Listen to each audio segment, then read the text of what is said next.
In 1974, President Richard Nixon tried to veto a bill. Congress overrode him. 2 months later, he resigned.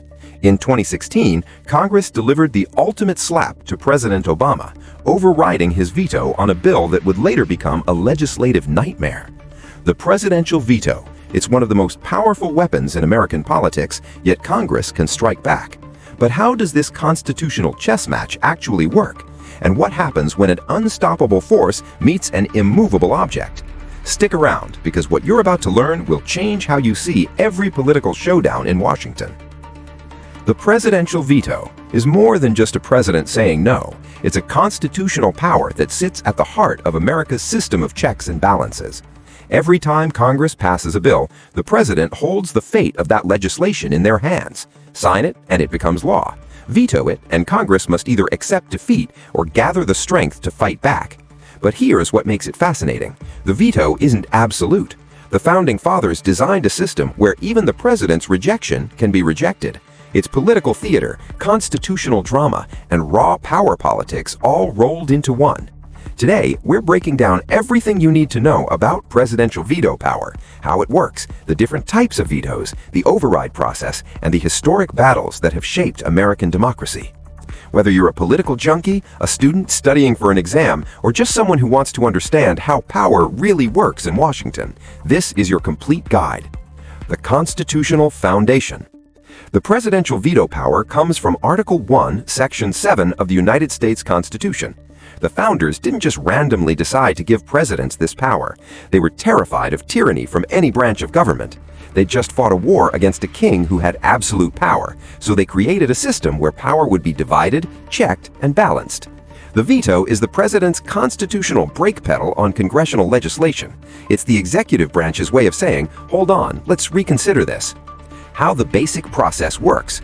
Here's the straightforward version. When Congress passes a bill, it doesn't automatically become law.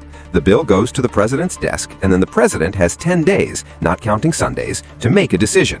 During those 10 days, the president has several options. Option 1, sign the bill. The president can sign the bill, turning it into law. This is what happens with most legislation, especially when the president's party controls Congress or when the bill has bipartisan support. Option 2, do nothing, passive approval. If the president does absolutely nothing for those 10 days while Congress is in session, the bill automatically becomes law without the president's explicit endorsement. This is actually a strategic move sometimes. It lets a bill become law without the president's explicit endorsement. Option 3, regular veto. The president can formally reject the bill and send it back to Congress with a message explaining why it's being vetoed. This is the classic veto that most people think about. Option 4, pocket veto. Here's where it gets interesting. If Congress passes a bill and then adjourns within those 10 days, the president can simply do nothing, and the bill dies. There's no vote, no override possibility, it just disappears. This is called a pocket veto, and it's one of the sneakiest moves in constitutional politics. The regular veto, the direct confrontation. The regular veto is the most common and straightforward. The president receives a bill, doesn't like it, and sends it back to Congress with a veto message explaining why it's being vetoed. These veto messages are incredibly detailed. Presidents have rejected bills for being unconstitutional, fiscally irresponsible, poorly written, politically misguided, or simply contrary to their policy agenda. Some veto messages are short and pointed, others read like legal briefs. What makes the regular veto so important is that it forces Congress to make a choice, accept the president's rejection, or try to override it. The pocket veto, timing is everything. The pocket veto is the constitutional equivalent of running out the clock. It can only happen when Congress adjourns before the president's 10-day review period expires. Since Congress isn't in session to receive the vetoed bill back and therefore can't attempt an override, the bill simply dies. Presidents love pocket vetoes because they're final. There's no second chance, no override vote, no political battle. The bill just ceases to exist. However, there's been significant controversy about what adjournment actually means. Does it mean only at the end of a congressional session, or does it include shorter recesses? Courts have weighed in over the years, generally limiting pocket vetoes to final adjournments at the end of a 2-year Congress. The line item veto, the power that was too much. From 1996 to 1998, presidents briefly had a third option, the line item veto. This allowed the president to reject specific provisions or spending items within a bill while signing the rest into law. Governors in many states have this power, and Congress thought it might help control wasteful spending. President Clinton used it 82 times before the Supreme Court struck it down in Clinton versus City of New York, 1998. The court ruled that the line-item veto violated the presentment clause of the Constitution, the same clause that established the regular veto power. If Congress wants to give the president that kind of surgical control, the court said it would require a constitutional amendment. The threat of a veto, power without using it. Here's something many people miss. Some of the most effective vetoes are the ones that never happen. Presidents regularly threaten to veto legislation while it's still being debated in Congress. These threats can kill bills before they ever reach the president's desk, or force Congress to modify legislation to avoid a veto. This is called veto bargaining, and it's how most legislative negotiations actually work in Washington. The constitutional foundation. Here's where the Constitution gets specific and demanding. To override a presidential veto, both the House of Representatives and the Senate must vote again on the exact same bill. And they can't just pass it with a simple majority, they need a 2/3 supermajority in each chamber. In the House, that means at least 290 of the 435 members must vote to override, assuming all members vote. In the Senate, it requires at least 67 of the 100 senators. These are high bars to clear, which is exactly what the founders intended. Why overrides are so difficult? Think about the math for a moment. If the president's party controls even 1/3 plus 1 of either chamber, they can theoretically sustain any veto. That's just 146 members in the House or 34 senators. This is why presidential vetoes are rarely overwritten. The numbers heavily favor the president. But there's more to it than just math. Overriding a president of your own party is politically risky. It can look like disloyalty, invite primary challenges, or damage your relationship with the White House. Even members of the opposition party sometimes hesitate to override vetoes if they represent districts or states where the president is popular. The override process. When a bill is vetoed and sent back to Congress, it returns to the chamber that it originated. That chamber votes first on whether to override.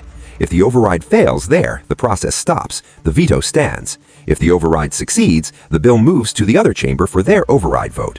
Both chambers must vote to override for the bill to become law despite the president's objections. If either chamber fails to achieve a 2/3 majority, the president's veto stands and the bill dies. What happens after an override? If both chambers successfully override the veto, the bill becomes law immediately, without the president's signature and despite the president's objections. It's one of the few times the legislative branch can act with finality against the executive branch's explicit wishes. This is checks and balances in action. The president can check Congress with a veto, but Congress can check back with an override. The president Congress couldn't stand.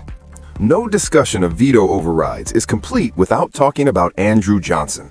After Abraham Lincoln's assassination in 1865, Vice President Johnson became president during one of the most turbulent periods in American history, Reconstruction after the Civil War. Johnson, a Southern Democrat who opposed much of the Republican Congress's Reconstruction agenda, vetoed bill after bill. Congress, dominated by radical Republicans, overrode him again and again. In fact, Congress overrode 15 of Johnson's vetoes, more than any president in history. These weren't minor bills. They included the Civil Rights Act of 1866, which granted citizenship to all persons born in the United States, except Native Americans, and the Reconstruction Acts that laid out how Southern states would be readmitted to the Union. The conflict became so intense that Congress actually impeached Johnson in 1868, though he was acquitted by a single vote in the Senate. Harry Truman, the Veto King. Harry Truman holds the record for the most regular vetoes, 180 during his presidency. Of those, Congress overrode 12.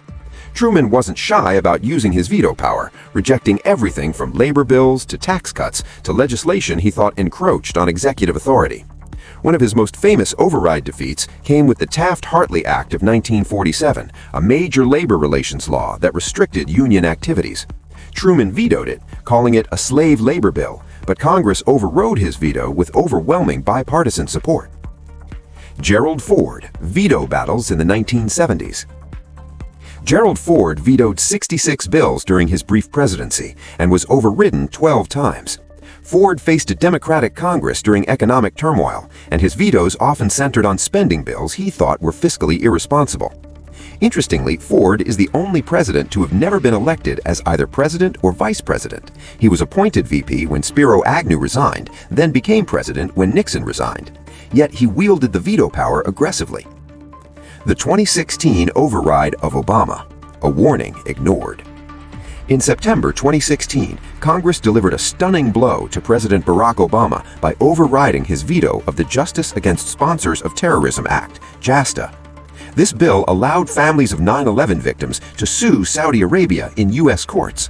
Obama vetoed the bill, warning that it could expose American diplomats and service members to lawsuits in foreign courts. Congress didn't care. The Senate voted 97-1 to override, and the House voted 348-77. Here's the twist. Within months, many members of Congress admitted they'd made a mistake. The bill created exactly the problems Obama had warned about. Senate Majority Leader Mitch McConnell actually blamed Obama for not explaining the consequences clearly enough, even though Obama had vetoed it specifically because of those consequences. It's a fascinating case study in how political pressure can override sound judgment. Let's talk numbers, because they reveal important patterns about presidential power. Total vetoes throughout history. American presidents have vetoed more than 2,500 bills throughout history. Of those, Congress has successfully overridden only about 110, roughly 4%. Presidents who never faced overrides. 7 presidents never had a veto overridden: George Washington, John Adams, Thomas Jefferson, John Quincy Adams, Martin Van Buren, James Polk, and Lyndon Johnson. These presidents either used the veto sparingly, had strong congressional support, or carefully chose which battles to fight. The modern era. In recent decades, vetoes have become less common, as presidents prefer to threaten vetoes to shape legislation before it reaches their desk. President Trump issued only 10 regular vetoes, none of which were overridden. President Obama issued 12 regular vetoes, with only 1 overridden. Divided government matters. Overrides are much more likely when one party controls Congress and the other party controls the White House. When the same party controls both branches, vetoes themselves become rare, and overrides are almost unheard of. Legislative strategy. Understanding veto power is crucial to understanding how laws actually get made in America. Most significant legislation involves negotiations between Congress and the White House, precisely because of veto power. Bills are crafted, amended, and compromised to avoid presidential vetoes. This means the veto power shapes legislation even when it's never actually used. It's the gun on the wall that influences the entire drama. Checks and balances in action. The veto and override process is one of the purest examples of checks and balances in the American system. Neither the legislative nor the executive branch can act alone. They must work together or gather overwhelming support to act against each other's wishes. This creates friction, which the founders intended. They didn't want government to act quickly or easily. They wanted it to act carefully, deliberately, and only with broad support. Modern political polarization. In today's highly polarized political environment, the veto has taken on new significance. With narrow margins in Congress and deep partisan divisions, gathering 2/3 majorities for anything is extraordinarily difficult. This gives presidents enormous power to block legislation, but it also means presidents must be strategic about which battles to fight. The presidential veto is one of the most elegant mechanisms in the American constitutional system. It gives the president significant power to shape legislation, but not unlimited power. It requires Congress to build broad coalitions for controversial bills, and it ensures that no law reaches the books without serious consideration from both elected branches of government. From Andrew Johnson's Reconstruction battles to Obama's 9/11 lawsuit warning, veto fights have shaped American history at critical moments. They've protected presidential prerogatives, forced legislative compromises, and occasionally sparked constitutional crises. Understanding how vetoes work and how they can be overridden isn't just constitutional trivia, it's essential knowledge for anyone who wants to understand how power operates in American democracy. The next time you hear about a presidential veto threat or a congressional override attempt, you'll know exactly what's at stake and how the battle will unfold. Because in the end, the veto power isn't really about one person saying no. It's about a carefully designed system that makes sure our government can only act when there's genuine support for action, or when that support is so overwhelming it can't be denied. If you found this guide helpful, hit that like button and subscribe for more deep dives into how American government actually works. And drop a comment below. What's the most controversial veto you've ever heard about? Let's discuss.